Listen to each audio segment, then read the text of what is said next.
Los trabajos de perforación de la conocida puerta de entrada al infierno se prolongaron durante 2 décadas hasta que el gobierno soviético ordenó cerrarlo sin dar muchas explicaciones. Esclavos a 50 grados Celsius bajo cero, españoles en el campo de trabajo más devastador de la historia de la URSS. Hace solo un mes, la compañía estatal China National Petroleum Corporation, CNPC, anunció que había completado, por fin, la perforación del pozo vertical Senditake 1.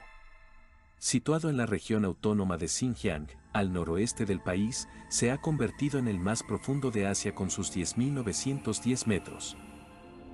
Cuando ABC contó que el gigante comunista acaba de iniciar, el mismo día que China envió a su primer civil al espacio para estrenar la estación espacial Tiangong, una misión mucho más misteriosa en la Tierra, se trataba de este pozo vertical en medio del desierto.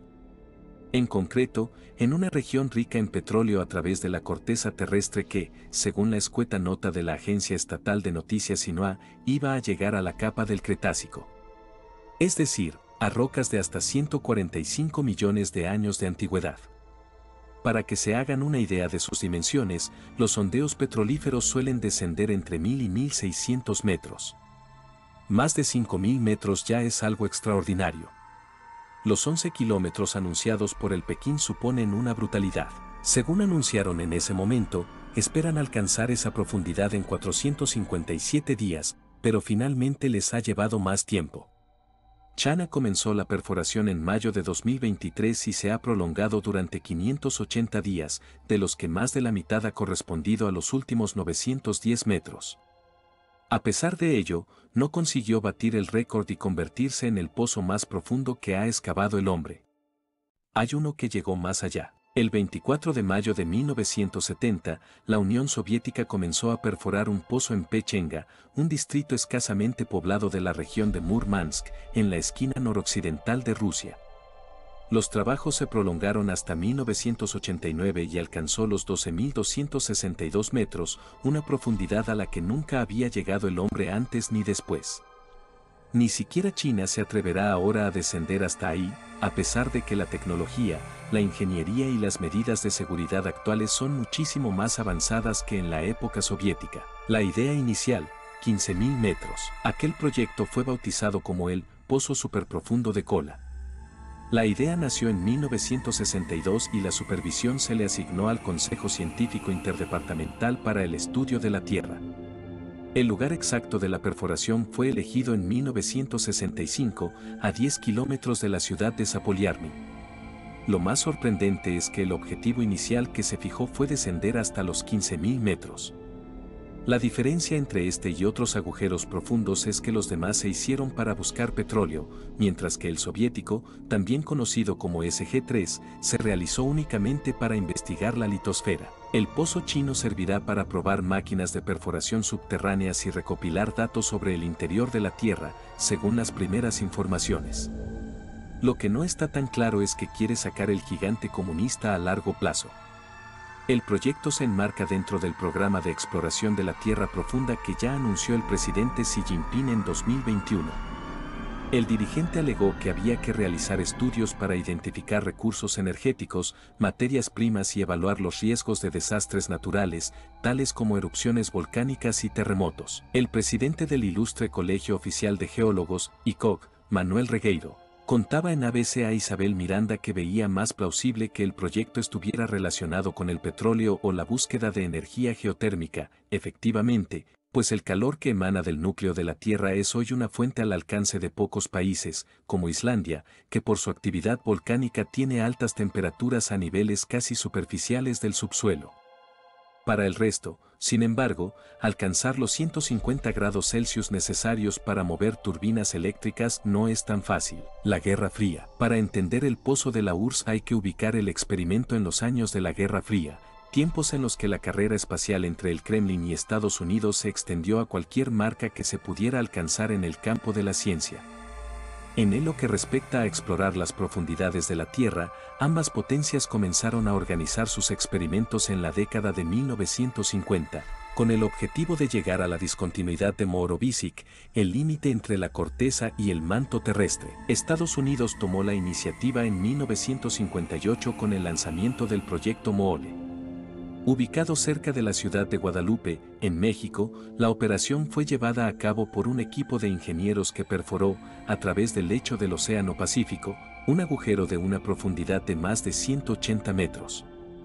Los responsables habían considerado que no era viable en la superficie de la Tierra, mientras que en mar abierto era más factible, por la sencilla razón de que el manto estaba mucho más cerca del fondo marino. Sin embargo, fue cancelado en 1966 por su alto coste. Le tocó entonces el turno a la URSS, que se puso manos a la obra en 1970 con los 15.000 metros en el horizonte. Al principio usaron perforadoras Ural+4 y, posteriormente, Ural+15.000. Se abrieron varios pozos partiendo de una rama central, siendo SG-3 el más profundo de todos. A los 9 años de iniciarse los trabajos, el 6 de junio de 1979 se batió el récord de profundidad que estaba en poder del pozo Bertha Rogers en el condado de Washita, Estados Unidos, con 9.583 metros. La eterna perforación. 4 años después, en 1983, se superaron los 12.000 metros de profundidad. En ese momento dejaron de cavar durante un año para que varios especialistas y personal autorizado pudieran visitar aquel fascinante lugar. Lo retomaron en 1984, pero a un ritmo mucho más lento. Sin embargo, el 27 de septiembre de 1985, cuando alcanzaron los 12.066 metros, se produjo un terrible accidente en el que se derrumbó parte del pozo y se rellenaron 5.000 metros de tierra. Aquello fue una gran decepción, porque tendrían que perforar de nuevo a partir de los 7.000 metros de profundidad. De nuevo tuvieron que acelerar y, en 1989, alcanzaron los 12.262. El optimismo de los responsables se disparó.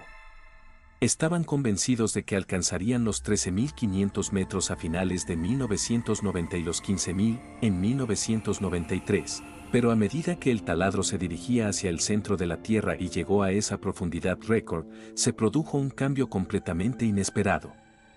Durante los primeros 3.000 metros, las temperaturas dentro del pozo habían aumentado más o menos a lo que los investigadores esperaban, pero después el nivel de calor se disparó mucho más rápido.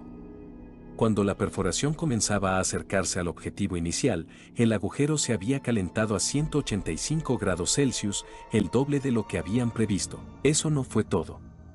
Los investigadores, además, descubrieron que la roca a esas profundidades era mucho menos densa de lo que habían imaginado, lo que hacía fluir continuamente una masa de fango e hidrógeno en la que parecía imposible trabajar. Como resultado de esas temperaturas, el material encontrado reaccionaba de formas extrañas e impredecibles. Los responsables llegaron a la conclusión de que el equipo no aguantaría en estas condiciones, por lo que decidieron paralizarlo poco antes de la caída de la URSS. Lo cerraron, definitivamente, en 1995. El agujero a día de hoy permanece sellado, sin que nadie haya conseguido superar esa marca. Fósiles diminutos. A pesar de ello, los investigadores pudieron aprender algunas cosas fascinantes antes de sellar el pozo superprofundo de Kola. Por ejemplo, que a unos 6.400 metros de profundidad había fósiles diminutos de plantas marinas. Estos tesoros vegetales estaban completamente intactos por el tiempo que habían pasado encerrados debajo de varios kilómetros de roca.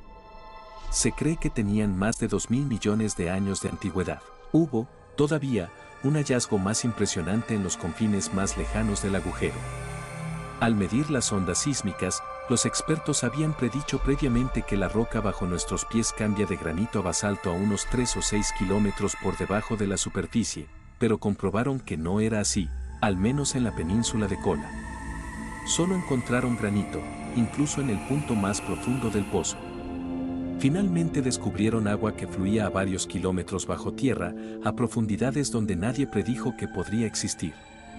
Aunque algunas de las teorías más fantasiosas han apuntado a que este descubrimiento es la prueba de las inundaciones bíblicas, se cree que es resultado de una fuerte presión que obliga a los átomos de oxígeno e hidrógeno a salir de la roca, para quedarse después atrapados en forma de agua debajo de la superficie.